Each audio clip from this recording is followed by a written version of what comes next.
Olá, estamos começando o nosso programa Encontro Fraterno, hoje tendo a alegria de receber pela primeira vez aqui nos nossos estúdios o nosso amigo Marcelo Shoa, que é do Conselho Espírita do Estado do Rio de Janeiro e também do ICEB, do Instituto de Cultura Espírita do Brasil. Nós vamos falar sobre a importância dos eventos espíritas na divulgação da doutrina espírita. Você acompanha ainda o quadro Tira Dúvidas com Euzi e Euzita, a dica de leitura da semana, o momento cultural e muito mais. Estamos começando o Encontro Fraterno, que é o Espiritismo na sua TV. Fique conosco.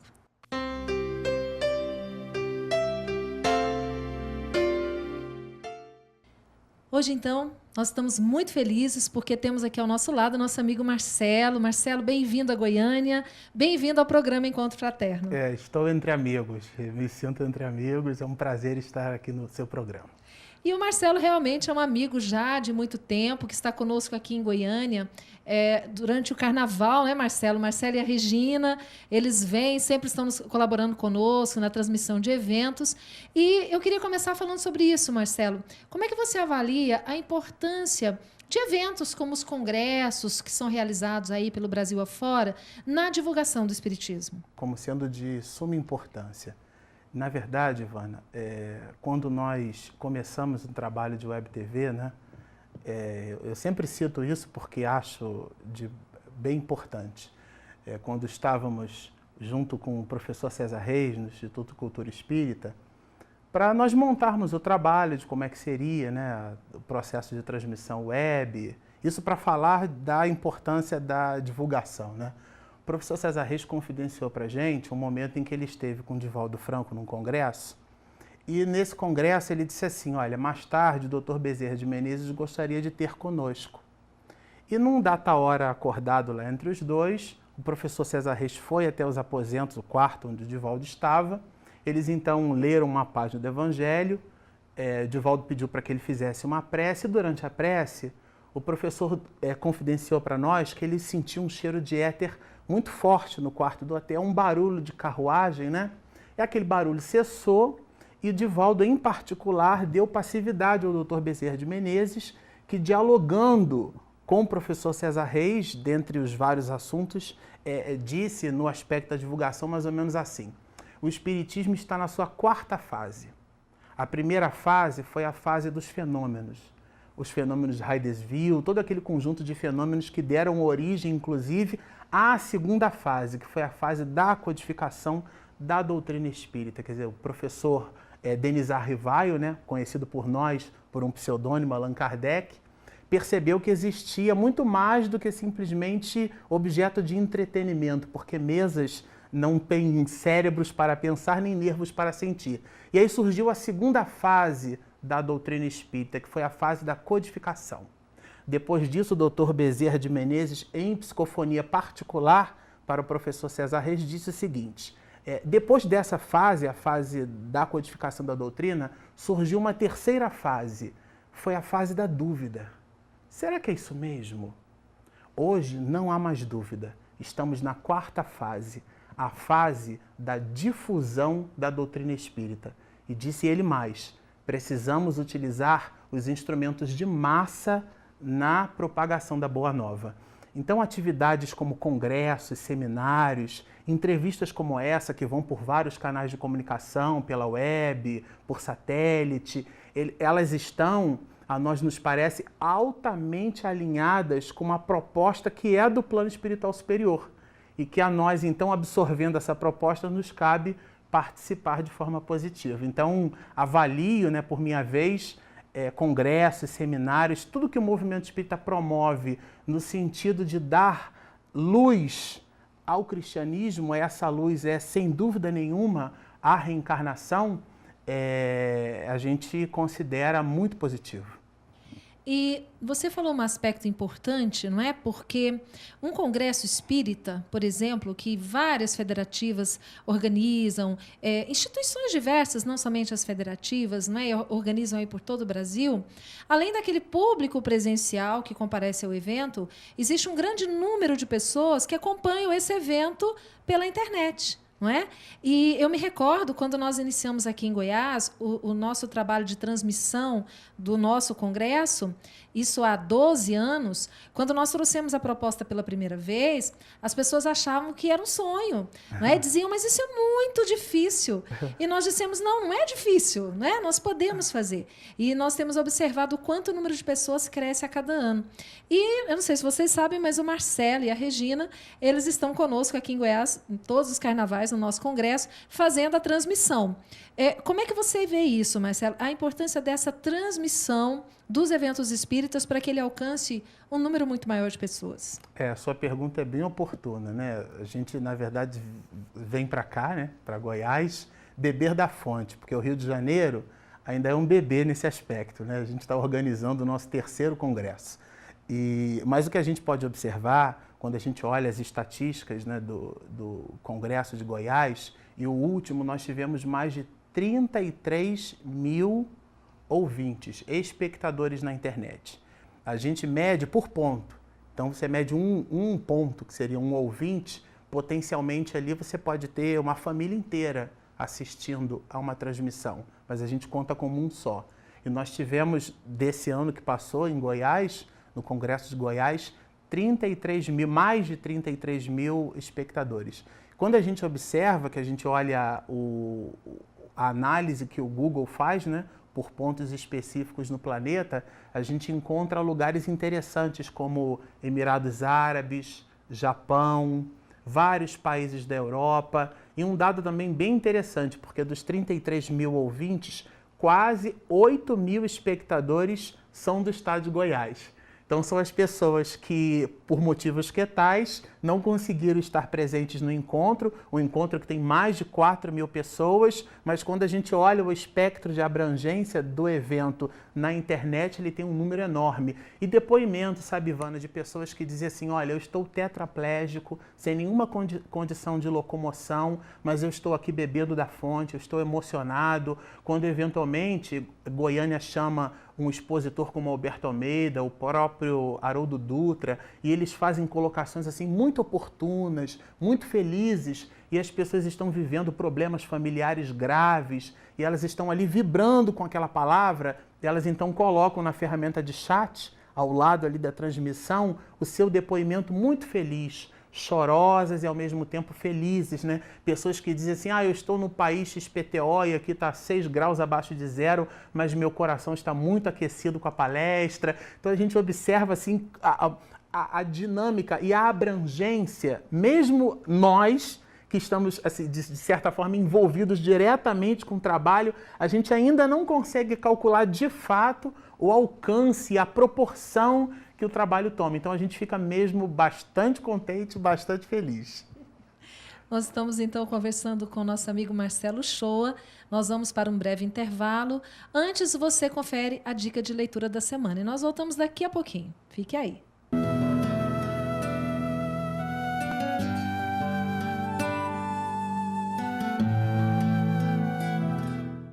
Olá, amigos de Goiânia. Hoje passamos por aqui para deixar com vocês a nossa dica de leitura. É o livro Paulo Estevão, de Emmanuel, psicografia de Chico Xavier.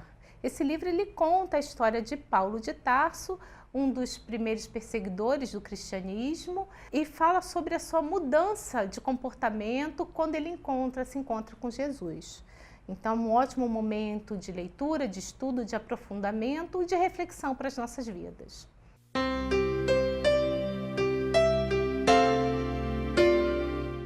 Conheça os lançamentos da FEEGO Editora. Auto-perdão, o aprendizado necessário. É possível perdoar-se ao outro? Rossandro Klingen mostra o caminho com sua experiência como psicólogo e palestrante espírita internacional. Céu e Inferno, mito ou verdade? Admirável estudo de 12 renomados autores espíritas sob a visão da filosofia, ciência e religião. Capítulo especial para os jovens. O desânimo ou depressão o atormentam? Ideias suicidas, aborto, eutanásia o torturam? Nunca perca a esperança. de Marcos de Mário. Lições curtas para o socorro diário. As crianças também foram lembradas. O grãozinho de areia, de tia Bel. E eu recebo, cuido e agradeço, de Guadalupe de Castro. Lindas histórias para a educação de futuros homens e mulheres de bem. Venha nos fazer uma visita. Televendas 3281-5114.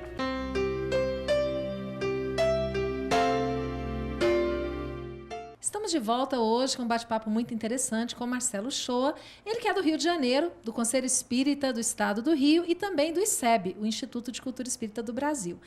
Marcelo, voltando então a falar aí desses eventos, né, da importância da transmissão, nós temos observado que a cada dia um número maior de instituições tem se organizado para realizar esses eventos. E muitas vezes nós aproveitamos, inclusive, o aspecto turístico do local sede, não é? Sim. Como é o caso, por exemplo, você esteve lá e eu também, do Congresso Espírita da FERGS, da Federação do Rio Grande do Sul, que coloca o Congresso em Gramado, porque além de ser, né, um evento maravilhoso, num local muito propício. Maravilhoso não também. Na sua opinião, isso contribui, talvez até para convidar o público não espírita, as pessoas que às vezes são simpatizantes, para participarem desses eventos? Ah, com certeza. Na verdade, Ivana, existe no Livro dos Espíritos uma questão, se não me falha a memória, 982 ou 983, que na tradução de Guilhom Ribeiro para a língua portuguesa diz mais ou menos assim, né? Será necessário professemos o Espiritismo ou creiamos nas manifestações espíritas para termos assegurado a nossa sorte na vida futura? E aí entenda-se aí a palavra sorte como condição, né? Capítulo 1 do Livro dos Espíritos, sorte das crianças depois da morte, quer dizer, a condição, como é que elas ficam no mundo espiritual? Ligando a tecla SAP, essa pergunta seria assim, né? Quem é que se dá bem no mundo espiritual? É o islamista, é o budista, é o católico, é o espírita? E a resposta dos espíritos, só o bem assegura a sorte futura. Quer dizer, a condição para estarmos de bem no mundo espiritual é fazer o bem. Quando se faz o bem, já se está com ele. E nesse aspecto, sem a necessidade nenhuma de fazer proselitismo, que não é o objetivo do espiritismo, mas quando a gente coloca um evento numa região, nós estamos espargindo luz para aquela região, né? Por motivos que tais, além do entorno, que é belo, que convida, existe um recado implícito ali, indireto, de que falar sobre Jesus à luz da doutrina espírita não é só para espírita, é para todo mundo. Existem aqueles que se dizem ateus, graças a Deus, né? E existem aqueles também que não acreditam, dizem que não acreditam em espiritismo, mas é como aquela máxima, aquela brincadeira que a gente aprende eu aprendi no colégio, né? Eu não acredito em bruxas, mas que elas existem, elas existem. Então a pessoa se diz não acreditar na vida depois da vida, mas quando uma dificuldade, uma situação que é tal, convida à reflexão, a perda, né, a ausência de um ente querido, aliás, não perda, porque a gente perde lápis, borracha, caneta, né? As pessoas morrem ou desencarnam. Mas na ausência daquele conteúdo consistente, a gente acha que perdeu e a gente se desespera. E muitos daqueles que se desesperam pela ausência desse conteúdo libertador, que Jesus Cristo disse que é o Consolador prometido, né, é muito importante para o espírita dividir com todos. Não é um encontro espírita, sim, mas é importante que também estejam presentes ali pessoas que não se dizem espíritas, né? Mas que se veem atraídas pelo coração, pelo conteúdo e pela proposta que o Espiritismo, através daquele congresso, através daquele seminário, daquela conferência, pede então para que seja propagado. A gente pensa dessa forma. E você, quando você fala, isso é importante que fique claro, né? Que o espiritismo ele não é proselitista, não é preocupação dos espíritas número de adeptos ou de fiéis. Na verdade, nós espíritas acreditamos firmemente de que o conhecimento acerca da vida futura, do retorno ao plano espiritual é útil. É bom para qualquer pessoa de qualquer religião.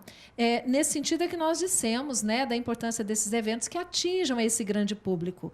E aí nós nos lembramos que, em 2015, o Rio de Janeiro promoverá o seu 4º Congresso Espírita, é isso? Exatamente. Até no bloco anterior a gente comentou que o Rio de Janeiro estava na sua 3ª edição, concluída.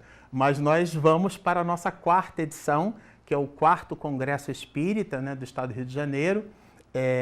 O congresso vai ser realizado com muita alegria e nós pretendemos, o ano de 2015 é o ano em que comemoramos então o 6º centenário, ou os 150 anos, da obra O Céu e o Inferno.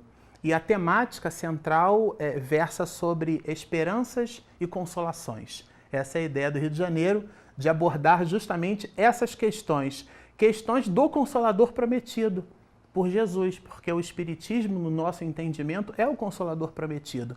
Sob esse aspecto, e para enriquecer ainda mais essas observações, eu me recordo de uma época, eu era adolescente, tocava violão num grupo de jovens, e mamãe era coordenadora desse grupo de jovens. E nós, no Rio de Janeiro, frequentávamos uma instituição chamada Ação Cristã Vicente Moretti. Nessa associação, existiam crianças com dificuldades psicomotrizes. E uma delas que me chamou muito a atenção era uma menina que contava aí os seus 17 anos, a idade que eu possuía à época. E essa menina, ela possuía uma patologia chamada agromegalia. O crânio era muito grande, na verdade, o tamanho do crânio era quase que o tamanho do tronco dela. Os membros totalmente atrofiados e como o crânio cresceu de forma desproporcional, a mandíbula emprestou para sua dentição uma conformação muito diferente. Os dentes eram projetados para fora e quando a gente olhava para aquela criança ali no berço, era um berço em que ela ficava, não tinha condição de beber água, que esse movimento, né, ela não conseguia fazer. Aí existia o tal do refluxo gastroesofágico, né, o golfo. Então, até para beber água, tinha que ter muita técnica para administrar água. A língua muito espessa. E eu ficava ali do lado dela, lendo aqueles livros de evangelização. A vida fala 1, fala 2, fala 3, e a vida está falando até hoje, né? E um dia em específico, e aí que a gente quer chamar a atenção, mamãe estava recolhendo, ela era a coordenadora da mocidade, recolhendo as pessoas, porque chegava uma hora que as crianças precisavam tomar banho, administrar remédios. Algumas crianças já tinham, que não eram mais crianças, né, 17, 18, 19, era uma enfermaria, e a gente atrapalhava no lugar de ajudar. Então ela fazia o toque de recolher e eu avisei para a menina e disse o seguinte: olha, o tio agora, ele vai precisar ir embora. Aí eu me lembro, Ivana, que naquele instante, diferente de todos os outros, aqueles olhos negros me procuraram assim e encheram de lágrima. E 2 lágrimas pesadas escorreram pelo rosto daquela criança, aquele rosto deformado. Eu saí dali com aquela cena que não me sai da memória até hoje. E eu coloquei a cabeça no vidro do coletivo do ônibus que conduzia a gente para lá e para cá, e eu fiquei pensando assim, né? Como é que a gente explica a justiça e a bondade de Deus se não através da reencarnação?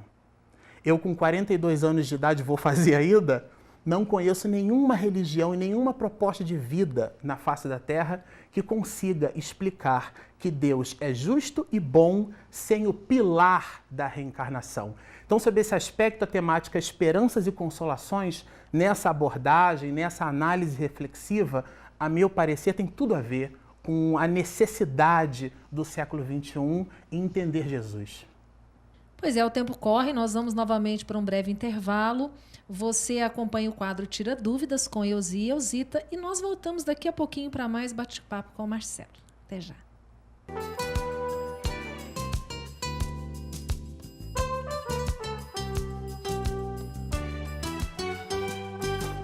Bem-vindos ao Tira Dúvida, do programa Encontro Fraterno. Aqui estamos para responder às suas questões. Nos baseamos num programa Pinga Fogo, levado ao ar em 1972 por Chico Xavier. Este programa abriu as comportas do Brasil inteiro para conhecer a doutrina espírita. Estamos aqui com uma pergunta do nosso telespectador que Euzita irá responder. A pergunta é a seguinte: as deficiências inerentes ao homem explicam-se pela lei de causa e efeito. E nos animais? Como se explicam as anomalias neles existentes? Para o homem, lei de causa e efeito. Para os animais, lei de evolução. Aliás, a lei que preside o crescimento de nós todos, em todos os reinos. Agora, a questão 600 de O Livro dos Espíritos nos esclarece que os animais, assim como os seres humanos, ficam há algum tempo na erraticidade, no plano espiritual, aguardando o momento preciso da sua nova reencarnação. Só que uma duração menor para a alma dos animais. E tem os espíritos que são responsáveis pelo trabalho com esses seres. Os espíritos guardiões que são incumbidos de canalizar a nova reencarnação de um ser animal de acordo com a sua necessidade. Então, aí, no caso de uma deficiência fisiológica, morfológica, nós trabalhamos com a questão do sofrimento-evolução. O animalzinho vai adquirir mais paciência, o animalzinho vai adquirir mais resignação, à medida em que conquista a sua consciência nesses espaços de vida no plano terreno e vida no plano espiritual. Para que você possa conhecer mais, você pode pesquisar um livro fantástico chamado A Questão Espiritual dos Animais, da doutora Irvênia Prada. E Os Animais, Todos os Animais Merecem o Céu, também é um livro do veterinário Marcel Benedetti, que ganhou um concurso literário espírita. E uma informação de ponta para você. Konrad Lorenz, que foi um grande zoólogo suíço, está no plano espiritual responsável por uma colônia que cuida exatamente de trabalhar os animais para as suas próximas reencarnações.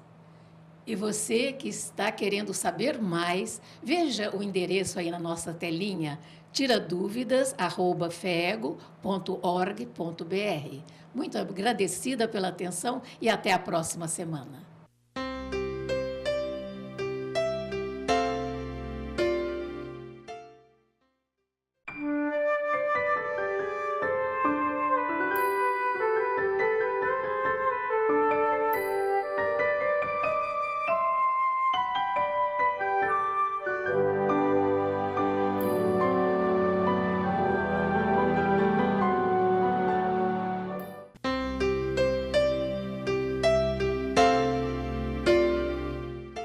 Estamos de volta, infelizmente já finalizando o nosso programa, mas querendo ficar muito tempo aqui com o Marcelo, porque realmente é muito agradável conversar com ele.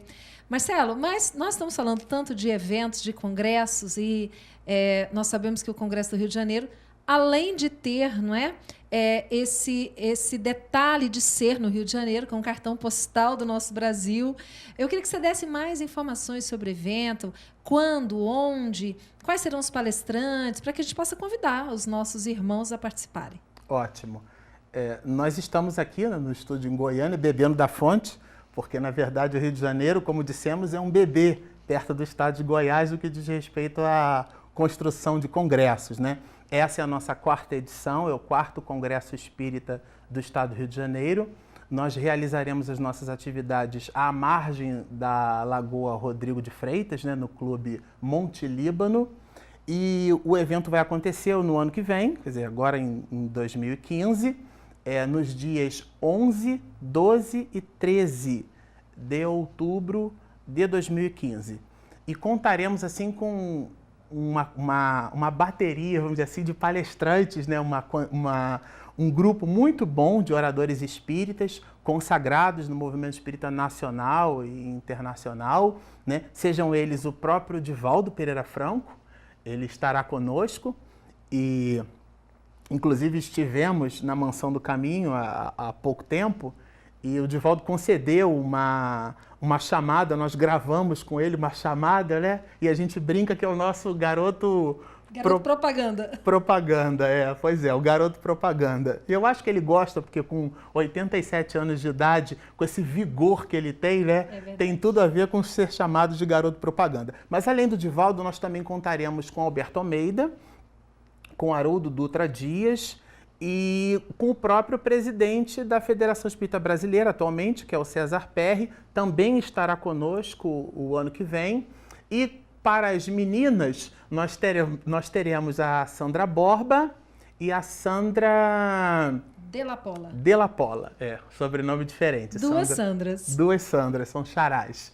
Estarão conosco todos eles entre os dias 11 e 13 de outubro de 2015 e a gente convida a todos para congregarmos, refletirmos juntos sobre as questões que mencionávamos anteriormente, que são as esperanças e as consolações, que é o mote que comemora então o 60º ou os 150 anos do livro O Céu e o Inferno. E as inscrições, elas podem ser feitas pela internet?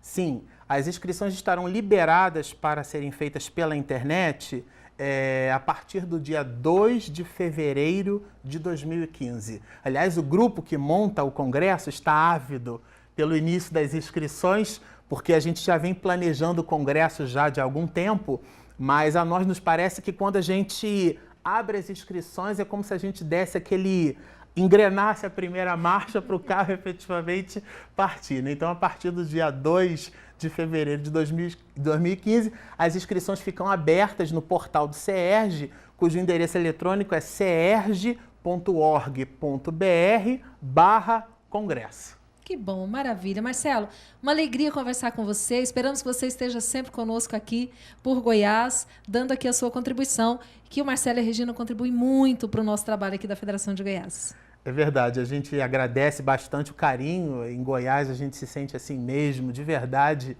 entre amigos. Eu me senti aqui um pouquinho sozinho, porque 3/4 das atividades de comunicação que eu realizo é ao lado da minha esposa, da Regina Mercadante. O espaço está aqui vazio, né? Ela está nos bastidores fazendo a nossa gravação, não é isso? E a gente sente falta dela, mas ela está ali do lado. A gente agradece o carinho e se sente muito em casa e já contando já o regresso. Pois é, e é importante lembrar que o Clube Monte Líbano, como disse o Marcelo, às margens da Lagoa Rodrigo de Freitas, com vista para o Cristo Redentor, que está lá de braços abertos para receber, né, a todos nós para esse Congresso Espírita do Rio de Janeiro. E agradecemos a você que nos acompanha todas as semanas. Nosso programa está terminando. Você antes acompanha o Momento Cultural e nós nos encontramos novamente na semana que vem. Um forte abraço a todos, fiquem com Deus e até lá.